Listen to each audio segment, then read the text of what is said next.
कमर अल्लाह जैसा भी दर्द ईश आदि नाम देता है एक ही शक्ति के हैं। वो कैसा है, कहां है, कैसे मिलता है, किसने देखा है? ये प्रश्नवाचक चिन्ह पूर्ण रूप से हटाने के लिए अवश्य सुनिए जगत गुरु तत्व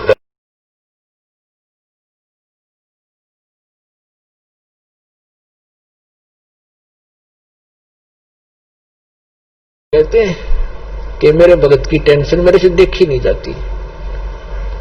अब उधर से वो चली पड़े थे, उधर से वो कह रहे थे, इतने में सामने आके दरवाजा बाहर की तरफ खड़े हो गए गेट पे और आवाज लगाई, रे सम्मन। नेकी कहने लगी, गुरुजी का आवाज नजर आती है। सम्मन कहने लगा, गुरुजी कहाँ आएंगे इतनी दूर, हम उनके पास समय कहाँ है, लाखों से उनके कहाँ जाएंगे, आपको वैसे धोखा लगा। इतने में फिर आवाज लगाई, रे सम्मन है घर पे। नेकी कहने लगी, आवाज तो गुरुजी की है। देखा बाहर से आए, बाहर के गेट के सामने झोपड़ी बाहर की वैसे बना रखी थी, कच्ची थोड़ा सा गेट सा बना रखा था, डंडा सा का लकड़ी का। तो देखा तीनों ने सचमुच भगवान खड़े, 3 जने खड़े, भाग्य आए नंगे पैरों और खड़े खड़े देख रहे हैं जैसे स्तब्ध हो गए हो। उनको विश्वास नहीं हो रहा हो कि हम क्या देख रहे हैं आज हमारे इस घर पे, गरीब के घर पे, और परमात्मा आगे। उनकी श्रद्धा थी न्यारी। तब कमाल ने कहा कि गुरुजी को ऐसे खड़ा रखोगे, अंदर भी ले चलोगे, बहुत दूर से चल कर आए हैं। तब वो एकदम सपना सा टूटा, चरणों में दंडोत प्रणाम किया और बैठा दिए झोपड़ी में, थोड़े जैसे भी कपड़े थे फटे पुराने बिछाकर। अब सम्मन गुरुजी के उन भक्तों के पास बैठ गया, चर्चा चलते रही। फिर पूछा, कुछ देर के बाद पूछा, भगवान खाने का सुनाओ, अभी खाओगे या कुछ ठहर के? तो परमात्मा ने कहा कि भाई भूख तो लगी है बच्चा, पैदल चल कर आए, भूख लगी है, व्यवस्था कर लो। सम्मन अपनी पत्नी के पास पीछे झोपड़ी में आया, बीच में आंगन था, पीछे रहने की एक झोपड़ी थी। उसमें आकर कहा कि भोजन बनाओ गुरुजी के लिए, संतों के लिए। नेकी ने कहा कि आज हमारे घर पर आटा 100 ग्राम भी आटा नहीं है। समन ने कहा कि ला तेरा ये तेरा चीर जो बहनें रखती हैं अलग से कपड़ा, वायल, चूंदड़ी, कहने लगी ला तेरा ये चीर दे दे कपड़ा, इसको गिरवे रखाऊंगा और कुछ आटा ले आता हूं। तब उसने कहा नेकी ने कि मैं जहां मुझे मिलने की आशा थी उन घरों में मैं मांग आई और ये मैंने प्रार्थना भी कर दी उनसे कि मेरा ये कपड़ा एक ही है, इसका रख लो, कुछ आटा उधारा दे दो, फिर अपना चीर ले जाऊंगी और आटा दे जाऊंगी। तो उन्होंने कहा कि ये फटा हुआ है एक स्थान से, इस कारण से किसी ने इसके बदले में आटा भी नहीं दिया। अब कलेजा पकड़ कर बैठ गया सम्मन, हे भगवान, पहली बार तो गुरुजी आए, मैं कैसा नीच हूं, कैसा दुर्भाग्य हूं। ज्ञान से पता ही उसको लग गया था कि जिसने पूर्व जन्म में पुण्य नहीं कर रखे, पुण्य किए हुए तो दान नहीं कर रखा, दान करने वाले को ही धन मिला हुआ होता है। आज जो दान कर रहे हैं उनको आगे धन ही मिलता है। तो वो इस बात से बड़ा चिंतित था, मैं कितना नीच रहा हूं, पिछले जन्म में दान किया नहीं, अब दान योग्य मेरे पास कुछ है नहीं, पिछले जन्म का ऐसा कर्महीन इंसान रहा हूं मैं, आज मैं अपने गुरुजी को भोजन नहीं करा सकता, संतों भूखे जाएंगे मेरे द्वार से। आंखों में आंसू आ गए बुरी तरह। तब नेकी ने कहा कि आप ऐसा करो, चिंता मत करो, कोई यत्न बनाओ, आप रात्रि में चोरी कर लाना और गुरुजी से कह दो भगवान सुबह भोजन कराएंगे। अंतर्यामी सब जान जाते हैं।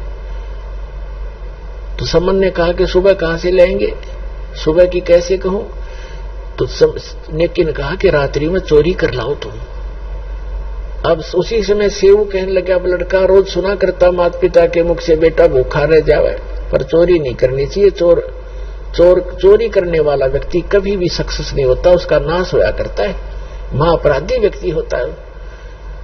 तो शिव कहने लगा कि माता गुरुजी रोज सत्संग में सुनाते हैं चोरी नहीं करनी चाहिए, और आज मैं आप सुन रहा हूं कि चोरी कर ले हम। इससे अच्छा तो हम मर जाए, वो अच्छा है, भूखे मर जाएंगे, गुरुजी से हाथ जोड़ देंगे। तब नेकी ने कहा, बेटा बात सुन पुत्र, तेरी बात बिल्कुल सही है, चोरी करने वाले का नाश होता ही होता है, विनाश होता है। लेकिन पुत्र, हमने इस नगरी में कुछ समय व्यतीत किया है और यहाँ अन्न पानी हमने खा रखा है। ये बालक हैं नगरी वाले, जानबूझ कर आटा नहीं दे रहे, न 2 किलो आटा, कोई 3 किलो आटा दुबर होता है। इतने बड़े अरे सेठ हैं ये सारे, पैसे वाले हैं। लेकिन आज ये क्या कह रहे हैं कि तुम रोज डींग मारा करते, बड़ाई करते थे, हमारे गुरुजी ये कर देते, हमारे गुरुजी ये कर देते। आज तुम्हारे गुरुजी पे घर भरवा लो तुम। आज तुम्हारे घर तुम मांगते क्यों फिरते हो? तुम्हें घर पे तुम्हारे घर भर देगा भगवान तुम्हारा। इस कारण से भी वो हमें कुछ भी सहयोग देने को तैयार नहीं बेटा। और जय परमात्मा यहां से निराहार चले गए, आग लग जाएगी इस नगरी में। अब तू सोच ले, या नगरी बचानी है या नहीं। तब शिव कहने लगा, मां आप जो कहोगे वही करेंगे। और बेटा 3 शेर लाना चोरी करके, हम नहीं खाएंगे, गुरुजी बच्चों भगवानों को खिला देंगे, तो यह नगरी बसी रह जाएगी। इनमें अभिमान छा गया, पैसे का, धन का इनके अंदर अभिमान है जो इनको नाश कर देगा इनका। शाम को कह दिया भगवान सुबह वक्त से भोजन कराएंगे। समझ गए कि बेटा जल पिला दे, 1 गिलास पी का, 1 गिलास जल, बैठ गए भजन पर, लेटने वाले लेट गए। तो सुबह 12 बजे 12:30 बजे से रात्रि के दोनों पिता पुत्र चोरी करने चले गए। एक लाला जी के घर में एक सेठ, पहले कच्ची ईंटों का मकान होते, या छोटी ईंटें होती थी बिल्कुल छोटी, तो कच्ची ईंटों का वो मकान था। उसमें सुराख कर लिया, ऐसा अंदर प्रवेश कर जा, ऐसे घिसट के। तो सम्मन ने कहा कि बेटा तू बाहर रहना, मैं अंदर जाता हूं, और यदि लालाजी जाग जावे मैं आटा बांध के कपड़े में और बाहर फेंक दूंगा, तू लेके भाग जाना। तब सेऊ ने कहा, पिताजी अंदर मैं जाऊंगा, और यदि लालाजी सेठ उठ गए, जाग गए, तो मुझे पकड़ भी लेंगे, तो मैं बालक करके मुझे माफ कर देगा राजा। और नहीं, ये राजा चोरों को माफ नहीं करता, फांसी देता है। और पिताजी आप तो बड़े हो, आपको क्षमा नहीं करेगा।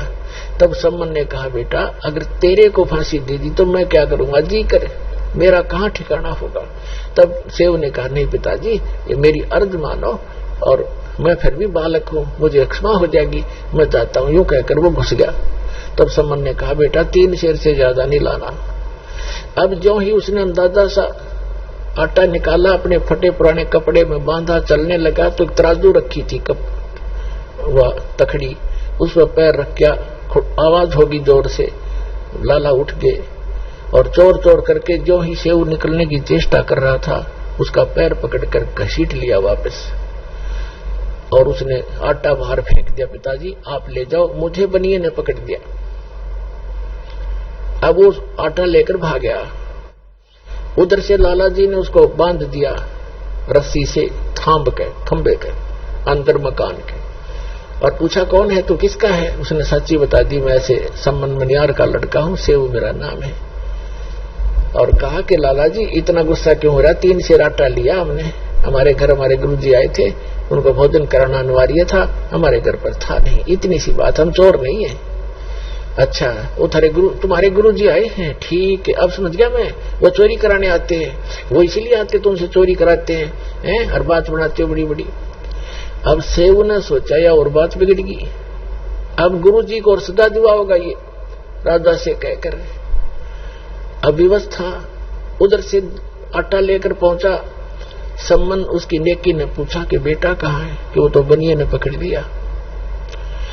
अब नेकी के मन में कैसी प्रेरणा आई कि ये तो बात बिगड़ गई, लड़का पहचान में आवेगा और पुलिस वाले हमारे घर आएंगे, अभी आ लेंगे घंटे भीतर, और गुरुजी को पकड़ेंगे और कहेंगे कि ये कराता है चोरी, ये कराता है, ये कभी चोरी नहीं करते थे, आज ये आया है तो इसने चोरी कराई है, और गुरुजी को दंडित करवाएगा सेठ। तो नेकी ने, जैसे उनकी बुद्धि ने काम किया कि आप जाओ लड़के का सिर काट लो किसी प्रकार बुला बुलू के और बाहर सिर निकलवा लेना, और सेठ से कहना कि छोड़ना मत, रस्सा बांधे रख, 2 बात बतलानी है। और लड़के की शीश निकाल काट लिया और फिर सेठ उसको घर नहीं रखेगा, वो अपनी जान बचाएगा, 302 के मुकदमे से बचेगा और वो उसको कहीं और डालेगा, फिर तुम 100 उठा लाना। और लेके इतना बड़ा छुरा और चल पड़ा और जाके कहा कि सेऊ बेटा 2 बात करनी, कल तो आप शायद मारे जाओगे बेटा, और हम 2 बात बताना चाहता हूं तेरे कान में। तो सेऊ ने कहा लाला जी से कि सेठ जी मुझे कुछ 2 बात करनी मेरे पिताजी से, बाहर मेरा बाप खड़ा है, मुझे 2 बात कर लेने दे। वो कहने लगा नहीं नहीं, तू भागने की चेष्टा करता है कि नहीं, रस्सा ढीला कर दे पैर का, बांधे रख मजबूती से, इतना मैं शीश निकाल कर बात कर लूं। और सेठ ने सोचा कि ज्यादा चोरी तो कुछ की नहीं है, थोड़ा सा ढीला कर दिया, रस्सा थाम के बांधे रखा। तब सम्मन था, बाप का हाथ नहीं चला बेटे का सिर काटने, पीछे को हाथ करके और ऐसे शब्द शतब्द हो गया, ना हाथ आगे हो, काटने की हिम्मत नहीं पड़ रही थी। तब सेऊ ने कहा पिताजी बात सुन, यदि आप मेरे पिता हो, मैं आपका अंश हूं, तो आज मेरी बात को मानना पड़ेगा, नहीं तो मैं आपका बेटा नहीं हूं, किसी गैर की संतान हूं। आज मेरा सिर काट दे पिताजी, ना गुरुजी का कोई ठिकाना नहीं है आज। इतनी बात सुनते ही समन ने एकदम मारी वो तलवार और लड़के की गर्दन काट के बालों से पकड़ कर लेकर चल पड़ा। अब सेठ को पता चला ये तो नाश हो गया, बात बिगड़ गई, ये 302 का मुकदमा 13 लगेगा। उसने उस लड़के को घसीट कर दूर बनी में जाकर एक पजावा था, पजावा जैसे बदानी भट्ठे होते, उनके खड्डों में गिराया और अपना जो पाड़ सुराख बनाया था उसको बना के वैसा ही लीप लाप कर रेत रात मार के ऐसा कर दिया जैसे कुछ हुआ नहीं यहाँ पर।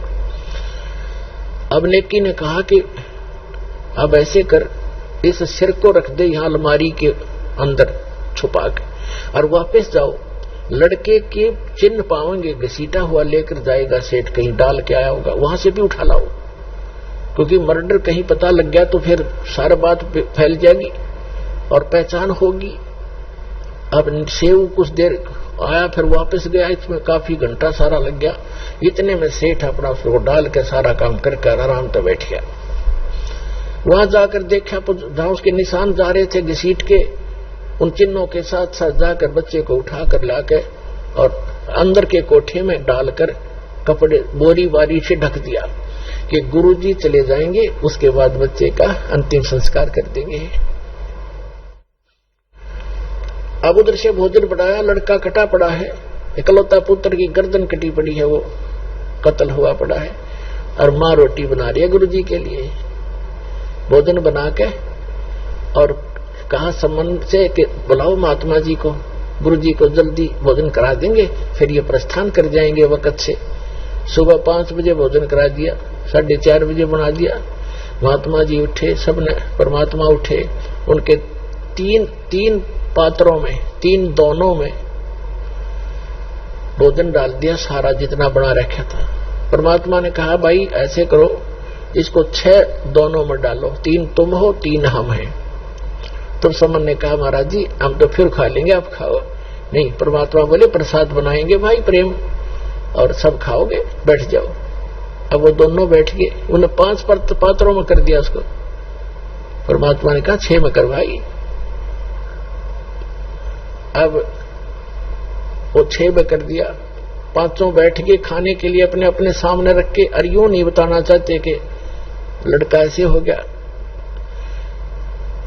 अब वो ये सोच रहे थे गुरुजी पूछेंगे तो बतावांगे, भाई हम जिक्र भी नहीं करना चाहते, और पूछेंगे तो कह देंगे जी कहीं खेलने चला गया होगा। वो तो अंतर्यामी थे, कहां पूजना था उन्होंने। तब कहा कि आओ सेव जीम लो, ये प्रसाद प्रेम, बेटा शीश कटते हैं चोरों के, प्रसादा को नितक सेम। कहते हैं सेव धड़ पे शीश चढ़ा, वो बैठा पंगत महा, और नई निशानी गर्दन कहियो ओ सेव उकना। बोलो सतगुरुदेव।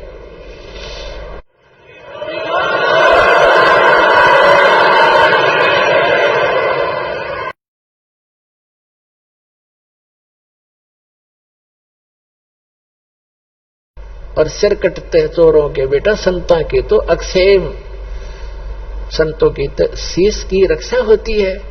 आ जाओ आप भोजन पाओ, कहते हैं सेव धड़ पे शीश चढ़ा, और सेव भाग्य आया बाहर बैठ के और भोजन पंगत में बैठ गया खाना खाने के लिए। और माता पिता ने निशान देखा कि निशान भी नहीं गर्दन के कहीं कटे हुआ, अंदर उठकर जाकर देखा वो शव नहीं, वो शीश नहीं, वहां रक्त के कुछ धब्बे जरूर पड़े हैं। तो पुण्यात्माओं, यदि भगवान की ही आप तुलना करना चाहते हो, पहचान करना चाहते हो, श्री कृष्ण जी को आपने ताम्रध्वज के जीवित कर देने मात्र से उनको भगवान मान लिया, तो कबीर भगवान के ये लक्षण उसके समांतर समझना। और देखो, अब जैसे कमाल था उसका जीवन शेष नहीं था और परमात्मा ने उसकी एक्सटेंशन आयु कर दी। अब उस दिन कमाल के हृदय में धक धक हुई और चरण पकड़ दिए ने बोले भगवान। परमात्मा ने कहा सेवू, तो कह रहा था ना मेरे जैसा कोई सेवक नहीं, तूने सेवक तो देखे नहीं थे बेटा। कमाल भी स्तब्ध हो गया, कहने लगा भगवान सचमुच मैं तो इनके चरणों की धूल भी नहीं था। तो बेटा एक से एक भक्त होते हैं, अभिमान नहीं करना चाहिए। उसकी फड़क निकाली। अब फिर क्या किया, परमात्मा ने कहा बेटा तेरा अब देखना ठाठ हो जाएंगे समन। कहते सत ना छोड़े सूरमा, सत छोड़े पतजा, और सत के बांधे लक्ष्मी फिर मिलेगी यार।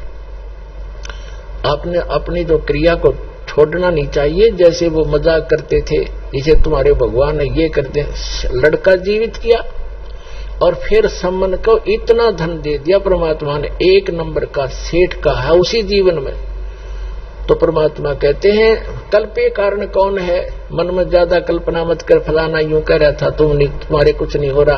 आन दे समय कल्पे कारण कौन है, कर सेवा नहीं काम, और मन इच्छा फल देऊंगा जब पड़े मेरे ते काम।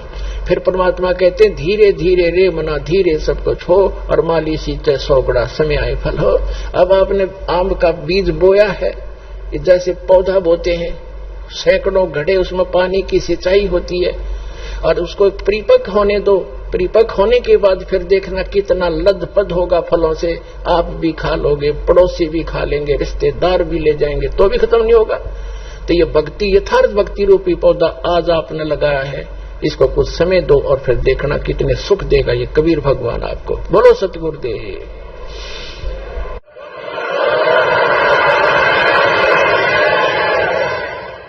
तो पुण्यात्मा इस सत भक्ति के करने से आपको यहां भी सहायता मिलेगी और उस स्थान पर चले जाओगे जहां कोई दुख नहीं। अपनी भक्ति करो, औरों को समझाओ और बार बार सतलोक आश्रम वाला माओ। बोलो सतगुरुदेव की।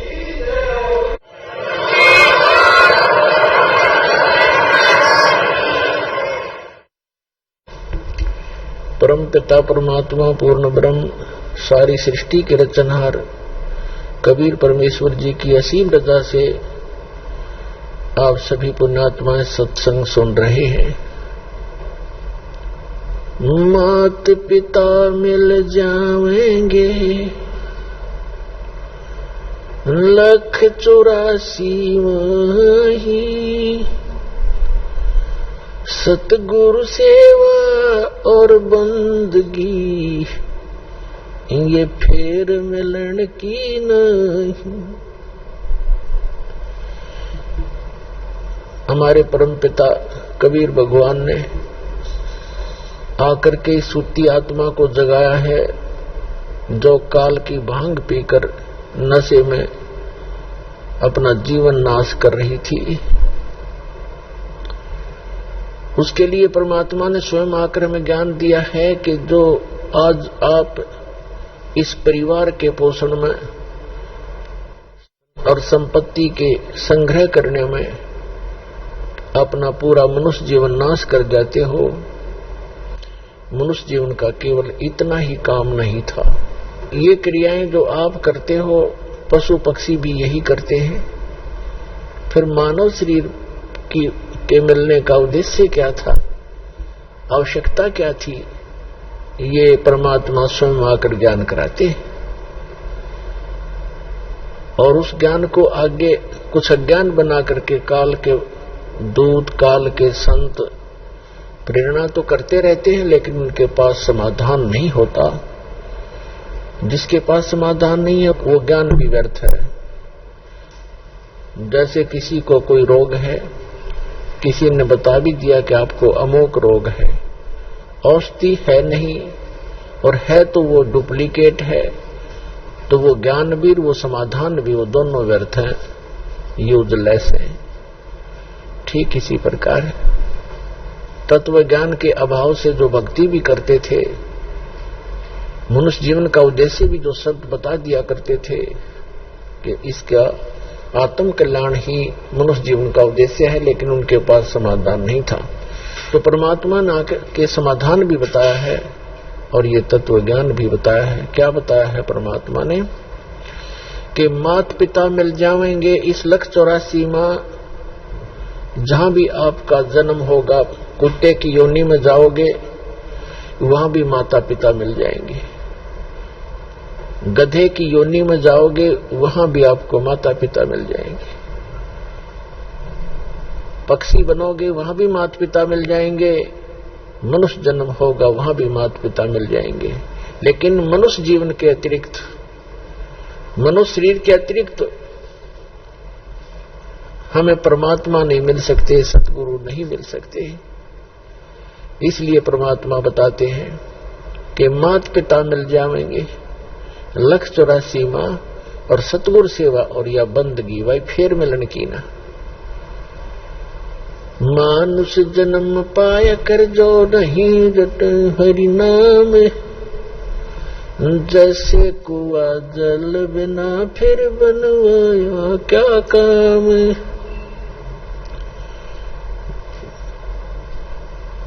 जिस कूप में, जिस कुएं के अंदर जल नहीं है, ऊपर से उसकी कितनी अच्छी चित्रकारी है और कितना चाहे पक्का स्ट्रक्चर है, यूजलेस है वो, उसका कोई लाभ नहीं, उसमें जल नहीं है। तो इसी प्रकार जो मनुष्य जीवन प्राप्त प्राणी कितना ही उच्च पोस्ट प्राप्त है, कितना ही उसका सुंदर शरीर है, यदि उसमें भक्ति नहीं, सत्य भक्ति नहीं है, तो ऐसा है जैसे जल रहित कूप होता है।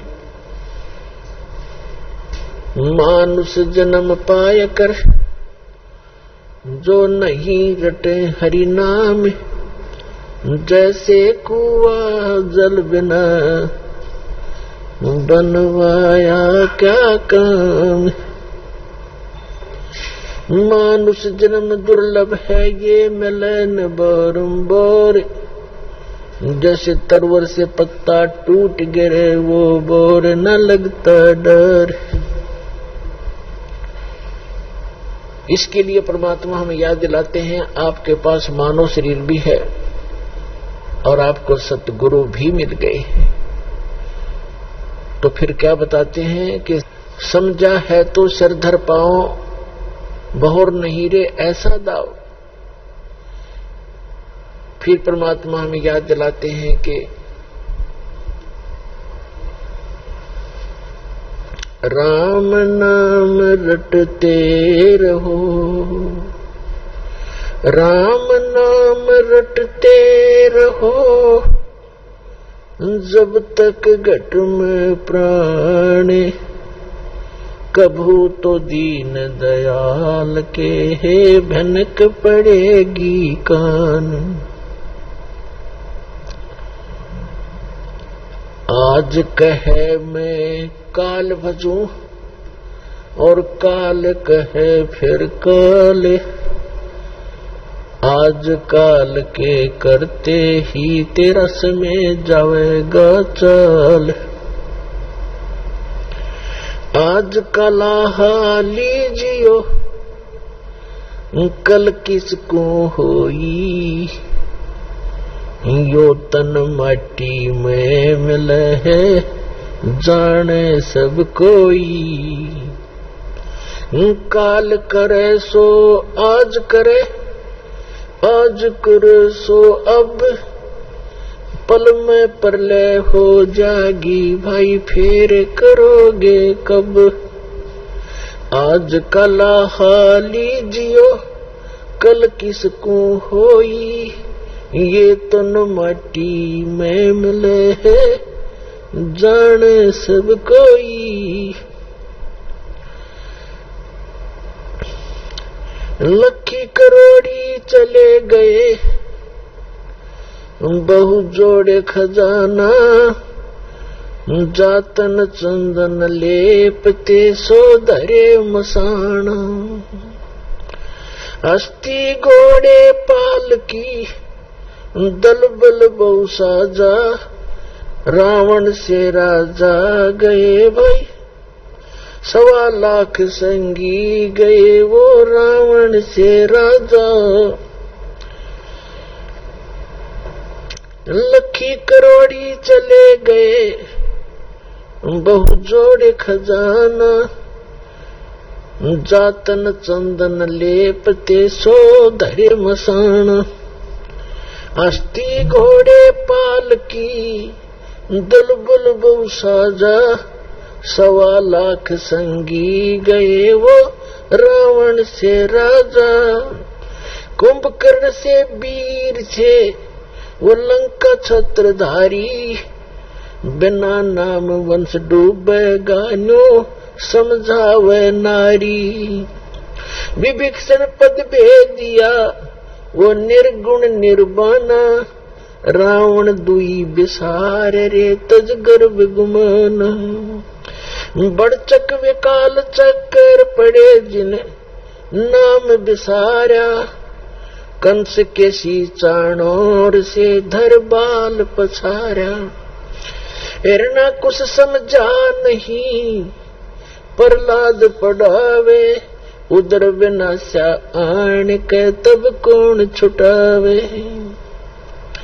जरासंध से मारिया और सहसरा बाहु, ग्रह से गज छुटाई या निज नाम है साहू। दुशासन पर ले गए वो 71 भाई, दुर्योधन की देह को तन गीद न खाई। सूक्ष्म रूप धर कर किन्हीं कबीर सहाय, कृष्ण को तो महिमा दीनी है सतबाए। सूक्ष्म रूप धर कर किन्हीं कबीर सहाय, श्री कृष्ण को तो महिमा केवल दीनी है सतबाए। मोक्ष मुक्ति सतनाम से भजली जो सोई, अगम दीप सतलोक में तब बासा होई। 88 दीप में उत्पत्ति की खानी, दास गरीब सत भक्ति मिले तब सथिर होत प्राणी। पुण्यात्मा, सौभाग्य आपका, धन्य आपके माता पिता जिनसे जन्म हुआ, क्योंकि अच्छी संतान अच्छे ही माता पिता को प्राप्त होती है। अच्छी संतान वही है जो भगवान से डरने वाले, परमात्मा की तरफ में भटकने वाले और बुराई से डरने वाले होते हैं, वही अच्छी संतान होती है। और वो अच्छे माता पिता से उनका जन्म हुआ करता है। तो ऐसे संस्कार आपको जो प्राप्त हैं, ये बहुत ही कम चांस है इस मानव जीवन में। आप बालक को आपको ज्ञान नहीं, ये दास इस मार्ग का मास्टर बना दिया कबीर भगवान ने।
पिता परमात्मा पूर्ण ब्रह्म सारी सृष्टि के रचनहार कबीर परमेश्वर जी की असीम रजा से आप सभी पुण्यात्माएं सत्संग सुन रहे हैं। मात पिता मिल जाएंगे 184 वही,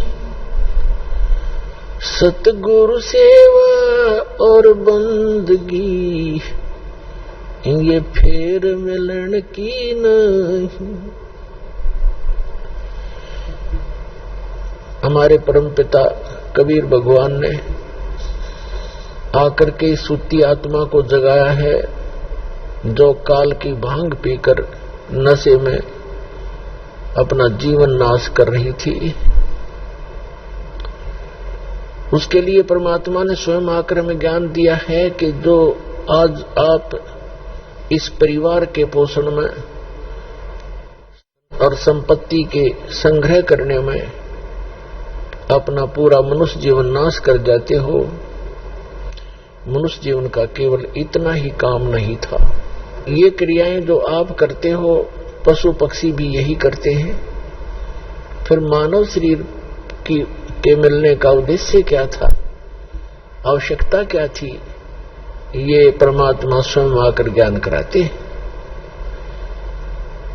और उस ज्ञान को आगे कुछ अज्ञान बना करके काल के दूत, काल के संत प्रेरणा तो करते रहते हैं, लेकिन उनके पास समाधान नहीं होता। जिसके पास समाधान नहीं है वो ज्ञान भी व्यर्थ है। जैसे किसी को कोई रोग है, किसी ने बता भी दिया कि आपको अमोक रोग है, औषधि है नहीं और है तो वो डुप्लीकेट है, तो वो ज्ञान भी वो समाधान भी वो दोनों व्यर्थ हैं, यूजलेस है। ठीक इसी प्रकार तत्व ज्ञान के अभाव से जो भक्ति भी करते थे, मनुष्य जीवन का उद्देश्य भी जो शब्द बता दिया करते थे कि इसका आत्म कल्याण ही मनुष्य जीवन का उद्देश्य है, लेकिन उनके पास समाधान नहीं था। तो परमात्मा ने के समाधान भी बताया है और ये तत्व ज्ञान भी बताया है। क्या बताया है परमात्मा ने कि मात पिता मिल जाएंगे इस 184 माह, जहां भी आपका जन्म होगा, कुत्ते की योनि में जाओगे वहां भी माता पिता मिल जाएंगे, गधे की योनि में जाओगे वहां भी आपको माता पिता मिल जाएंगे, पक्षी बनोगे वहां भी माता पिता मिल जाएंगे, मनुष्य जन्म होगा वहां भी माता पिता मिल जाएंगे। लेकिन मनुष्य जीवन के अतिरिक्त, मनुष्य शरीर के अतिरिक्त हमें परमात्मा नहीं मिल सकते, सतगुरु नहीं मिल सकते। इसलिए परमात्मा बताते हैं कि माता पिता मिल जाएंगे 184 माह और सतगुरु सेवा और या बंदगी वही फेर मिलन की ना। मानुष जन्म पाया कर जो नहीं रट हरि नाम, जैसे कुआ जल बिना फिर बनवाया क्या काम।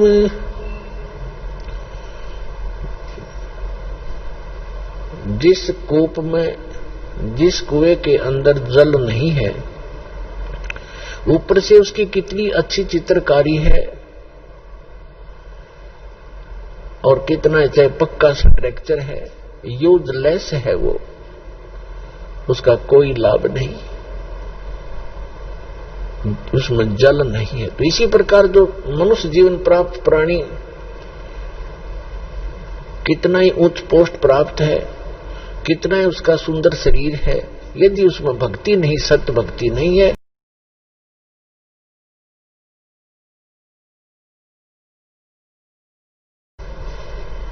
मानुष जन्म पाया कर जो नहीं रटे हरि नाम, जैसे कुआ जल बिना बनवाया क्या काम। मानुष जन्म दुर्लभ है ये मिलन बारंबार, जैसे तरवर से पत्ता टूट गिरे वो बोर न लगता डर। इसके लिए परमात्मा हमें याद दिलाते हैं, आपके पास मानव शरीर भी है और आपको सतगुरु भी मिल गए। तो फिर क्या बताते हैं कि समझा है तो सिरधर पाओ, बहुर नहीं रे ऐसा दाव। फिर परमात्मा हमें याद दिलाते हैं कि राम नाम रटते रहो, राम नाम रटते रहो, जब तक घट में प्राण, कभू तो दीन दयाल के भनक पड़ेगी कान। आज कहे मैं काल भजूं और काल कहे फिर काल, आज काल के करते ही तेरा समय जावेगा चाल। आज कला हाली जियो, कल किसको होई, यो तन माटी में मिले है जाने सब कोई। काल करे सो आज करे, आज करे सो अब, पल में प्रलय हो जागी भाई फिर करोगे कब। आज कला हाली जियो, कल किसको होई, ये तन माटी में मिले है जाने सब कोई। लखी करोड़ी चले गए, बहु जोड़े खजाना, जातन चंदन लेपते सो धरे मसाना। हस्ती घोड़े पालकी, दल बल बहु साजा, रावण से राजा गए भाई, 1.25 लाख संगी गए वो रावण से राजा।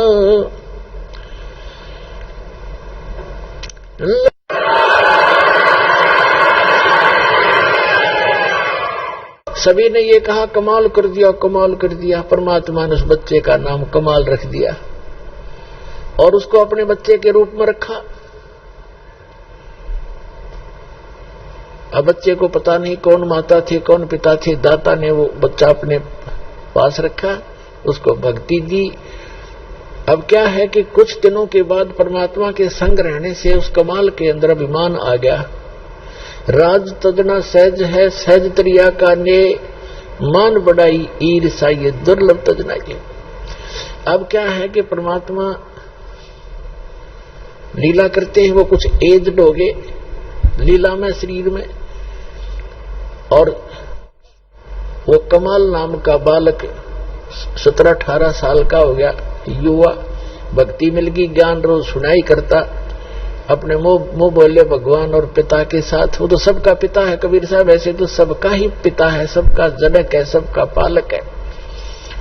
अब ये गलती हो जाती है हमारे से, 4 बातें सीख कर, जो ज्ञान सुनकर हम स्वयं वक्ता बनकर प्रभुता के पात्र बनना चाहते हैं, ये जीव की सबसे बड़ी भूल और दुर्भाग्य होता है। तो परमात्मा ने देखा ये संगत भी ज्ञान के अभाव से, किसी को से थोड़े से ज्ञान के वचन सुन लिए दास से प्राप्त, और वो ठीक सा बोलने लग गया और सब उसी की तरफ देखने लग जाते, वाह वाह बहुत अच्छा बोलता है, खाक बोलता है बता। और फिर वही बात बिगड़ जाती है कि गुरु को तजय बजय सो आना था, पशुआ को फोकट ज्ञान।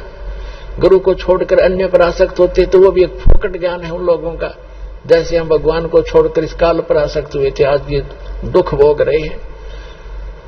तो इस प्रकार हमने अपने पतिव्रता पद से भी नहीं गिरना है। ज्ञान भगवान का है, बोलने वाला किसी तरह बोल रहा है वो उसका ज्ञान नहीं है, तो उससे आकर्षित नहीं होना चाहिए हमने, नहीं तो फिर हम पतिव्रता पद से गिर जाते, नाम रहित हो जाते। तो कितना ही कोई वक्ता बना फिर जाओ, वो कर्महीन इंसान है जो फिर उसमें महिमा की भूख बन जाती है। यही रोग लग गया कमाल का। बहुत से जो संगत वाले थे वो कहने लगे, वाह भाई कमाल, आप तो गुरु जी से भी बढ़िया सत्संग सुनाते हो कबीर साहब से। वो फूल गया, हवा तो किस समय भर दो या तुरंत भर जाती है। अब उसमें यह अभिमान हो गया और फिर नो कहने लगे, भी बड़ा सेवा करता है गुरु जी की, तेरे जैसी सेवा कोई नहीं कर सकता। एक दूसरी बीमारी यह होगी। तो परमात्मा तो अंतर्यामी थे, उसको पता था कि ये मरेगा, मूर्ख जहर खाने लग गया। अब संकेतों में समझा करते थे भगवान कि भाई अभिमान चाहे तो धन का हो जा, कोई दान गढ़ा करता है, दान का अभिमान हो गया, मैंने इतने पाठ करा दिए, मैंने ये बनवा दिया, फलान कर दिया। और चाहे कोई नु देखे बड़ा माला फेरे, सारा दिन मंत्र करता रहता, दूसरे उससे प्रभावित होंगे, उसकी प्रशंसा करने लग जाएंगे, वह भी भूल है आपकी, क्योंकि आपकी यह भी कमजोरी है। अब जैसे कोई एक लड्डू खा रहा है और दूसरा नु कर, देख 4 लड्डू खा गया, वाह भाई वाह बड़े लड्डू खा गए। अब उसके लड्डू खाने का आपको क्या मिला? आप भी प्रबंध करो 4 लड्डुओं का, जब तक बराबर हो उसकी खाक प्रशंसा करे, वो भक्ति करे, तुम उसकी प्रशंसा करे, आप भी करो फिर। तो ऐसे हम मार खाते। ये कमजोरियां हैं जो दास आपको बता रहा है, जो आपके भक्ति की गाड़ी में पंचर कर देंगी। इनसे बचना, इन कमजोरियों से बचना ही बचना है। एक वृद्ध व्यक्ति था, डॉक्टर के पास गया और डॉक्टर ने देखा अस्थि पिंजर सा शेष है वृद्ध। तो वो कहने लगा, डॉक्टर जी मेरे पिंडलियों में दर्द रहता है। डॉक्टर बोला, जी कमजोरी के कारण है बाबा। तो कहने लगा, जी मेरी ऐसे सांथलों में भी दर्द रहता है, सांथलों में। डॉक्टर बोला, भाई कमजोरी है, कमजोरी है, कमजोरी, वीकनेस। वृद्ध कहने लगा, जी मेरे सिर में भी दर्द हो जाता है। डॉक्टर कहने लगा, कमजोरी है। फिर उसने कहा वृद्ध ने कि मैं खड़ा होता हूं चक्कर आता है। तो डॉक्टर बोला, बाबा कमजोरी है। अब वृद्ध ने गुस्सा आ गया, ने बोला, तू डॉक्टर है गम चक्कर, एक के बाद जाने कमजोरी है, कमजोरी है, कि और भी बताओगा। तो डॉक्टर बोला, यह भी कमजोरी के कारण है, आपने गुस्सा जो है यह भी कमजोरी के लक्षण है। ये गुस्सा भी कमजोर आदमी को ही ज्यादा आता है। तो पुण्यात्माओं, जो दास आपको बता रहा है ये भी कमजोरियां हैं, इनमें से कोई से भी हो वह भी कमजोरी ही है, वीकनेस से आपको यानी भक्ति मार्ग में बाधक है।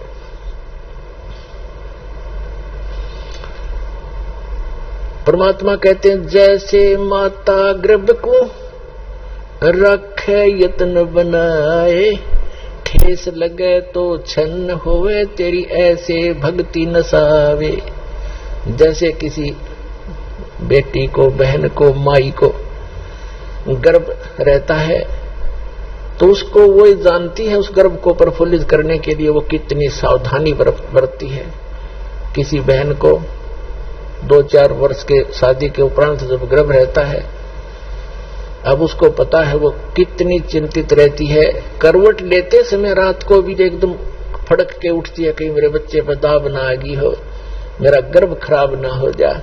ऊंचे नीचे पर पैर रखते समय भी बहुत ध्यान से चलती है, खाने पीने की भी वो बहुत सावधानी बरतती है कि कहीं मेरा ये गर्भ रूपी लाल नाश ना हो जाए। तो परमात्मा कहते हैं, जिस दिन आपने परमात्मा की असत भक्ति मिल गई तो आत्मा के अंदर आपका भक्ति रूपी वो गर्भ स्टार्ट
मतलब पंगा लिया जाके उसने?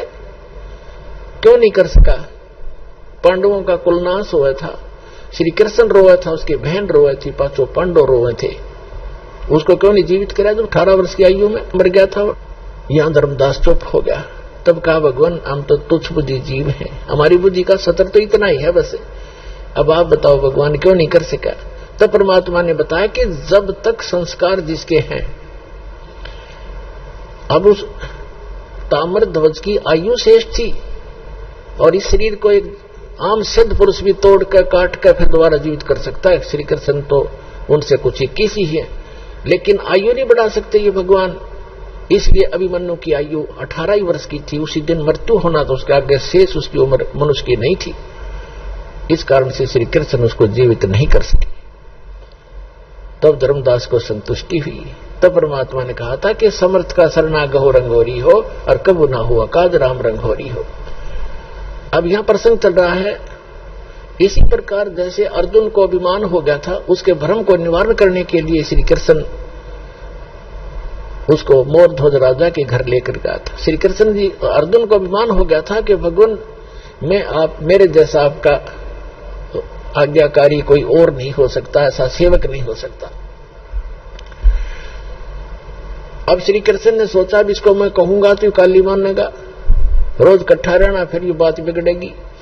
तो उसने कुछ दिन के बाद कहा कि चल अर्जुन, मुझे कब से कार्य है और मोरध्वज राजा अपने पुत्र को राज्याभिषेक कर रहा है, मुझे आमंत्रित किया है, अभी चलोगे? अगौर जी, मैं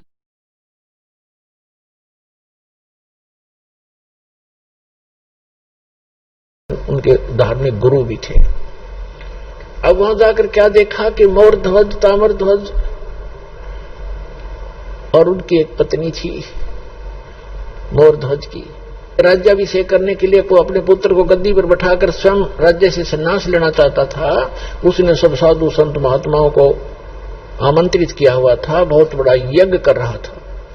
तो उस यज्ञ के अंदर जो भी साधु संत जो खाने को मांगते हैं वो देना पड़ता है, नहीं तो उसकी यज्ञ खंडित मानी जाती थी। तो वहां जब जाकर बैठ के साधु रूप बनाकर दो संत और साथ में एक शेर, माया से शेर बना लिया श्री कृष्ण जी ने, और तीनों बाग में जाकर बैठ गए। राजा को संदेशा भिजवाया कि एक संत आए हैं। तो राजा के नौकरों ने कहा प्रभु भोजन का बताओ, भोजन पाओ। तो श्री साधु रूप में श्री कृष्ण जी ने कहा कि राजा यहां आए, स्वयं आमंत्रित करे, तब हम भोजन करेंगे। संदेशा पाकर राजा, रानी और लड़का आरती की थाली लेकर आरती की, कहा पर हे महात्मा जी भोजन की सुनाओ। तब श्री कृष्ण जी ने कहा कि पहले हमारे शेर का आहार कराओ, फिर हम पीछे भोजन खाते हैं। मोरध्वज राजा ने कहा कि आज्ञा करो भगवान, अभी मंगवा देता हूं बकरे इनके लिए काट कर, इसके या वैसे सामने छोड़ देंगे, ये खा लेगा। नहीं, ये मांस खाता मनुष्य का, ये मनुष्य का मांस खाएगा। मोरध्वज ने कहा जी जो आज्ञा आपकी। फिर कहा कि सुनो, कहीं किसी पल्लेदार न पकड़ लाओ, उसका मांस नहीं खाएगा, ये तुम्हारे घर के प्राणी का मांस खाएगा, तुम तीनों में से माई के बच्चे हैं। तो पुण्यात्मा, जब आपकी बुद्धि, आपका विचार सतर इतना ऊपर उठ जाएगा तब हम आगे बढ़ पाएंगे। आइए अब हम उन श्रद्धालुओं के अनुभव जानते हैं जो जगत गुरु तत्वदर्शी संत रामपाल जी महाराज जी से दीक्षा प्राप्त कर चुके हैं तथा उनके द्वारा बताए गए भक्ति मार्ग पर चल रहे हैं। नमस्कार सर। नमस्कार जी। क्या नाम है सर आपका? सर मेरा नाम अनिल कुमार, जिला शामली, गांव कसरवा खुद से। सर क्या काम करते हैं आप? सर शामली में मेरी एक छोटी सी दुकान है जी कॉस्मेटिक की, उसमें मैं काम करता हूँ सर। सर संत रामपाल जी महाराज की शरण में आने से पहले आप क्या भक्ति साधना करते थे? सर संत रामपाल जी महाराज की शरण में आने से पहले मैं अन्य देवी देवताओं श्री हनुमान जी की उपासना करी, मैं भक्ति करी जी, और श्री विष्णु भगवान की भक्ति करी, और अन्य देवी देवता मजार जो भी मेरे को कहीं कोई आस्था बताए वहीं पे मैं जाता था जी और भक्ति करता था जी। मेरे को भक्ति में बहुत आस्था थी जी। तो सर इतनी भक्ति साधना आपने की, श्री हनुमान जी की, श्री विष्णु जी की, इन सही भक्ति साधनाओं से आपको क्या लाभ हुए? सर मैं जो अन्य देवी देवताओं की सभी श्री ब्रह्मा जी, विष्णु जी, हनुमान जी की जो मैं भक्ति करता था सर, मेरे को एक चीज हमेशा खटकती रहती थी कि भाई एक परम शक्ति जो सारा जहां चला रही वो कौन है, कैसा है, ये मेरे अंदर प्रश्न बना रहता था सर। बाकी मैं भक्ति तो मैं करता था, ये मेरा और भी जगह जगह पे जो सत्संग वगैरह कोई कथा कीर्तन होती थी मैं वहां पे भी जाता था सर। बाकी मेरे को ये कोई ऐसा दृढ़ ज्ञान मेरे को कहीं नहीं मिला। बाकी आस्था थी जी, और इनसे कोई मेरे को इतना लाभ कुछ नहीं हुआ जी। सर आपको देवी देवताओं की भक्ति से कोई लाभ प्राप्त नहीं हुआ, तो संत रामपाल जी महाराज के बारे में आपको जानकारी कहाँ से प्राप्त हुई? सर बहुत काफी समय पहले की बात है जी। एक भक्ति सौदागर नाम पुस्तक थी जी, वो मेरे को 10 रुपए में भगत लोग जो है जी वो प्रचार कर रहे थे, वो मैं 10 रुपए दे के वो पुस्तक ली थी जी। और वो जो पुस्तक का ज्ञान जो मैं पढ़ा तो उसमें मेरे को ऐसा ज्ञान अलग ही मिला जी, जो कि मेरे प्रसन्न बने थे कि वो पूर्ण परमात्मा, वो सारे जहां का मालिक, जो परम शक्ति है जी, जो सारा जहां चलाती है, वो मालिक कौन है। तो इस तरह के जो मेरे क्वेश्चन थे, जो प्रश्न थे, वो मेरे को जो है नहीं उस पुस्तक को पढ़ने से सर मेरे को बहुत ऐसा दृढ़ ज्ञान मेरे को मिला, तो जिसमें मेरी आस्था बनी। और उसमें जो है एड्रेस था बरवाला का जी, तो मैं वहां पे उस एड्रेस पे मैं बरवाला आश्रम गया जी, जिला हिसार हरियाणा में जी। संत रामपाल जी महाराज के आश्रम में आप कब गए? परम संत पूज्य संत रामपाल जी महाराज के आश्रम में मैं सर 28/5/2011 को गया जी। वहां से मैं जो है नाम दीक्षा ली जी, और वहां पे संत जी का सत्संग सुना जी। बहुत ही ऐसा निर्मल ज्ञान जी, विद प्रमाणित ज्ञान, जो कि गुरु जी पवित्र गीता जी को खोल के प्रोजेक्टर के ऊपर दिखा रहे थे जी, जो कि हम मेरे को गीता पढ़ने का ऐसे मैं सुना था जी, और संतों के सत्संग में वगैरह में कि भाई रोज गीता जी का एक श्लोक पढ़ लो और आप जो है मतलब आपको मुक्ति मिल जाएगी। तो मैं गीता जी भी मेरे पास जगह जगह से सर मैं जो है ना पुस्तक, जो धार्मिक पुस्तक मेरे को मिलती थी मैं वो पढ़ता था सर। और मेरे को जैसे कि कथाओं में पता चला कि कोई गीता जी का श्लोक रोज पढ़ो एक, तो मैं गीता जी का एक श्लोक भी पढ़ता था, बाकी श्लोक जरूर पढ़ता था सर मेरे को, पर उसके बारे में जो अनुवादकर्ताओं ने अनुवाद करे थे उसमें तो मैं पढ़ता था, मेरे को कोई संतुष्टि नहीं थी जी उनसे, बस वो पढ़ता था, बाकी समझ में मेरे कुछ नहीं आता था जी। बाकी जब मैं सतगुरु रामपाल जी महाराज के आश्रम में गया और नाम दीक्षा ली, और उन्होंने प्रोजेक्टर पे जो खोल के गीता जी को दिखाया जी, तो वो और एक एक बात समझाई, और ऐसा निर्मल ज्ञान सुन के मेरे को पूरी संतुष्टि मिली जी। ज्ञान सुन के बहुत अच्छा लगा जी। संत रामपाल जी महाराज से आप 2011 में जुड़े, तो संत रामपाल जी महाराज से जुड़ने के बाद क्या आपको कोई लाभ भी प्राप्त हुए? सर परम पूज्य संत रामपाल जी महाराज की शरण में आने के बाद लाभ तो इतने हुए कि सबसे सर्वप्रथम तो ये लाभ हुआ कि जो कि मेरे को सत्य मार्ग मिला जी, जो कि मैं खोज रहा था कि वो पूर्ण परमात्मा कौन है। जैसे कि कोई किसी शिव जी को भगवान बताता, कोई विष्णु भगवान को। भगवान तो सर ये है, ये तो गुरु जी भी कहते हैं कि ये भगवान है, बाकी पूर्ण भगवान जो सारे जहां का मालिक है उसके बारे में जो है मेरे संत सतगुरु रामपाल जी महाराज की शरण में आने से पता चला। और ये परम पूर्ण मोक्ष की भक्ति जो परम पूज्य श्री संत रामपाल जी महाराज की शरण में आने से हमें मिली जी, ये सबसे पहला फर्स्ट लाभ तो ये आध्यात्मिक लाभ हुआ जी। और आर्थिक लाभ जो है सर, मेरी शादी सन 2005 में सर मेरी शादी हुई थी, करीबन 8 साल हो गए जी मेरी शादी को। मेरे को जो है संत रामपाल जी महाराज की शरण से आने से पहले मेरे को कहीं भी जो है मतलब कोई संतान नहीं हुई जी। 8 साल शादी को हो गए, कोई संतान नहीं हुई जी। और अन्य डॉक्टरों के पास जगह जगह जो है हम जहां भी गए बहुत पैसे भी खर्च हुए, और भी अनुपासनाएं भी करी, कहीं भी मेरे को जो है ना कोई लाभ नहीं मिला जी, डॉक्टरों से भी किसी से भी। और परम पूज्य संत सतगुरु रामपाल जी महाराज से जैसे कि हम लाइन में आशीर्वाद ले रहे थे, और परमात्मा से एक बार सिर्फ प्रार्थना करी थी जी कि हे बंदी छोड़, दास को कोई संतान नहीं है और भगतमती बहुत परेशान रहती है जी। और 8 साल शादी को हो गए जी, कहीं भी जो है मतलब कोई पैसे भी बहुत खर्च हुए मालिक, और कोई जो है आराम नहीं हुआ जी। भगतमती मेरी जो पत्नी है जी वो बहुत परेशान रहती है जी बच्चे के लिए।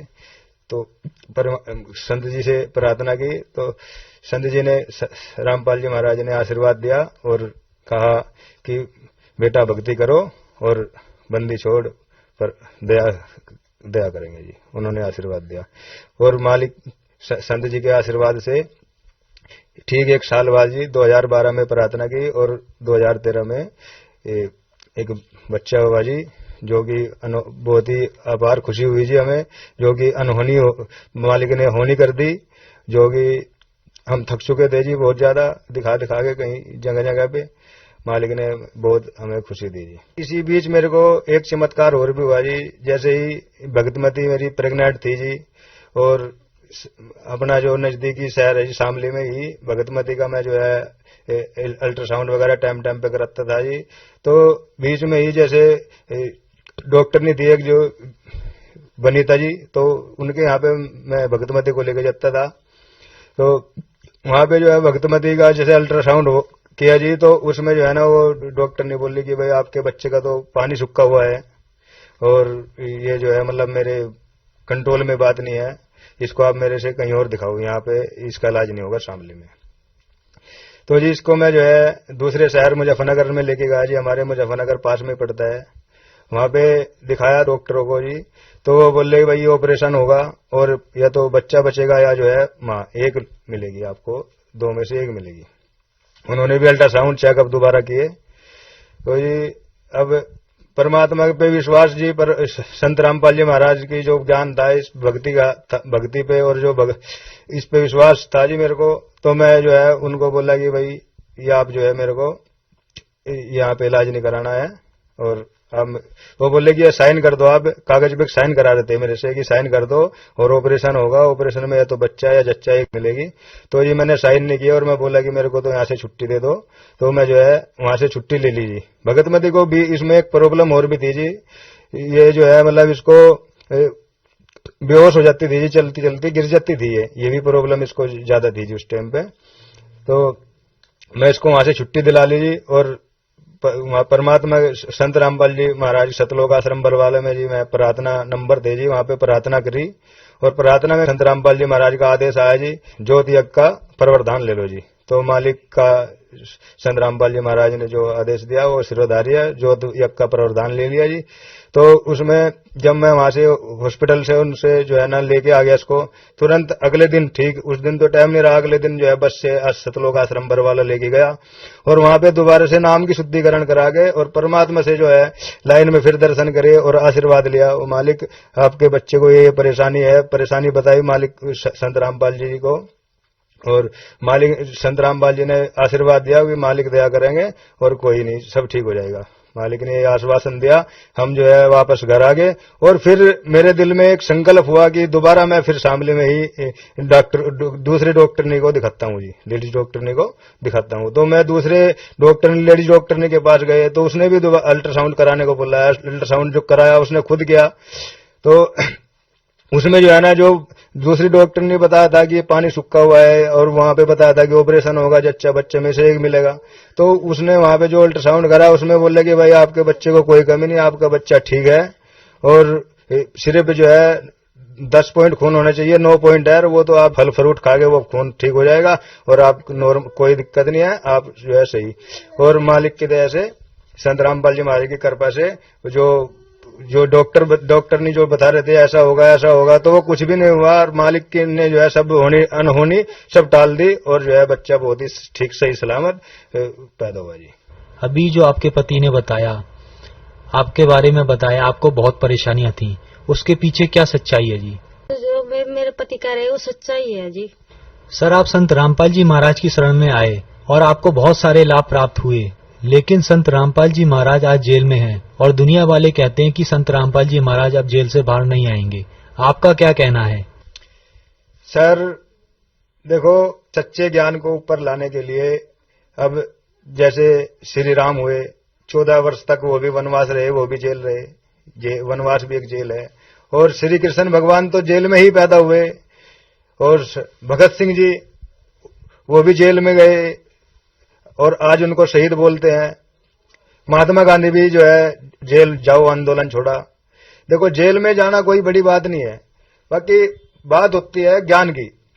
ये जो संत रामपाल जी महाराज विद प्रमाणित ज्ञान देते हैं, ऐसा ज्ञान, ऐसा सच्चा ज्ञान किसी भी संत के पास नहीं है। विद प्रमाणित ज्ञान संत जी ने दिया, इस वजह से जो है कुछ आरोप लगा के संत जी को जो है जेल में डाल दिया।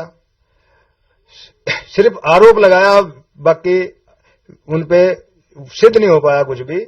और बहुत ही जल्द संत रामपाल जी महाराज जेल से बाहर आएंगे। सर, संत रामपाल जी महाराज की शरण में आने के लिए जन समुदाय को क्या करना होगा? सर, संत रामपाल जी महाराज के जो सत्संग है वो टीवी चैनलों पे भी आते हैं और कई चैनलों पे आते हैं। सर, नीचे चल रहे फोन नंबरों की पट्टी चलती है सत्संग में, नीचे लाइन चलती है, उन नंबरों पे आप जो है फोन करके और नाम दीक्षा केंद्रों का जो है नंबर ले सकते हैं और आप नाम ले सकते हैं। सर, संत रामपाल जी महाराज जेल में होने के बावजूद भी उनकी लोकप्रियता बढ़ती चली जा रही है। रोजाना लाखों लोग उनसे जुड़ रहे हैं, ऐसा क्यों है सर? सर, संत रामपाल जी महाराज शास्त्र अनुकूल साधना दे रहे हैं, जो कि और संत ऐसा ज्ञान नहीं दे रहे हैं। और ज्ञान के साथ साथ समाधान भी दे रहे हैं, जैसे लाइलाज बीमारियां है, कैंसर, एड्स, वो सभी संत जिसे नाम उपदेश लेने के बाद सब बीमारियां ठीक हो रही है। इस कारण संत से दिन ब दिन जो है लोग जुड़ते जा रहे हैं और लोकप्रियता बढ़ती जा रही है। सर, जन समुदाय को आप क्या संदेश देना चाहेंगे? भक्त समाज से मेरी यही हाथ जोड़ के विनती है, प्रार्थना है। मानुष जन्म दुर्लभ है, मिले नहीं बारंबार, तरवर से पत्ता टूट गिरे भाई बहु नहीं लगता डार। ये मनुष्य शरीर हमें सिर्फ परमात्मा प्राप्ति के लिए, भगवान की प्राप्ति के लिए ही मिला है।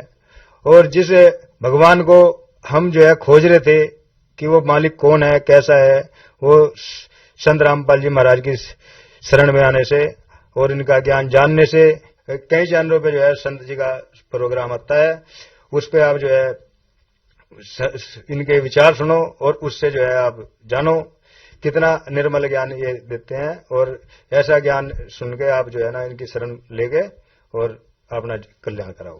धन्यवाद सर।